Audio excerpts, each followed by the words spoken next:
ഇമാം ഇബ്നു ഖുദാമ അദ്ദേഹത്തിന്റെ അൽ മുഗ്നി 4-ാം വോള്യം 289-ാമത്തെ പേജിൽ ഇമാം അഹ്മദ് ബിൻ ഹംബൽ റഹ്മത്തുള്ളാഹി അലൈഹി പറഞ്ഞതായി രേഖപ്പെടുത്തിയതായി കാണാൻ സാധിക്കും. അക്റഹു ഖർളദ്ദുവർ വഹുവ റിബൽ മഹ്ദു യാനി ഇദാ കാനത്തിദ് ദാറു റഹ്നൻ ഫീ ഖർളിൻ യന്തഫിഉ ബിഹാ അൽ മുർതഹിൻ. വീടുകൾ വായ്പ കൊടുക്കുക എന്നതിനെ ഞാൻ വെറുക്കുന്നു. അത് തനിച്ച പലിശയാണ്. അതായത് ഈ പണയവസ്തുവായ വീട് പണയം കൊടുത്ത ആൾ അത് ഉപയോഗപ്പെടുത്തുന്നു എന്നത്. ഇതിൽ നിന്ന് വളരെ വ്യക്തമായി അക്കാര്യം നമുക്ക് മനസ്സിലാക്കാൻ സാധിക്കും. ഇത് നിഷിദ്ധമാണ് എന്നത്. എന്നാൽ ഇങ്ങനെ നൽകുന്നത് അനുവദനീയമാണ് എന്ന് പിന്നീട് അദ്ദേഹം വിശദീകരിച്ചത് കാണാം. പക്ഷേ ഒരു വ്യത്യാസമുണ്ട്. അമ്മാ ഇൻകാനൽ ഇന്തിഫാഉ ബിഇവദിൻ. ഇവിടെ പണയവസ്തുവായ വീട് പണയം കൊടുത്ത ആൾക്ക് ഉപയോഗിക്കാം. എങ്ങനെ? ബിഇവദിൻ, പകരം നൽകിക്കൊണ്ടാണെങ്കിൽ.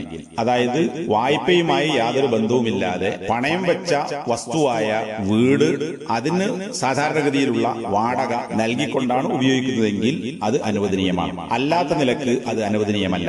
മാത്രവുമല്ല, അദ്ദേഹം ഒന്നുകൂടി വിശദീകരിച്ചതായി കാണാം. സാധാരണഗതിയിൽ കിട്ടുന്ന വാടകയേക്കാൾ വായ്പ തന്നു അല്ലെങ്കിൽ പണയം വെച്ചുകൊണ്ട് പണം തന്നു എന്നതിന്റെ അടിസ്ഥാനത്തിൽ കിട്ടാവുന്ന വാടകയിൽ കുറവ് വരുത്തുന്നത് പോലും അനുവദനീയമല്ല, അതും നിഷിദ്ധമാണ് എന്ന് അദ്ദേഹം വിശദീകരിച്ചിട്ടുണ്ട്. അതായത് ഒരു ആനുകൂല്യവും പണയം കൊടുത്തു എന്നതിന്റെ പേരിൽ ഉപയോഗിക്കാൻ പാടില്ല എന്നർത്ഥം.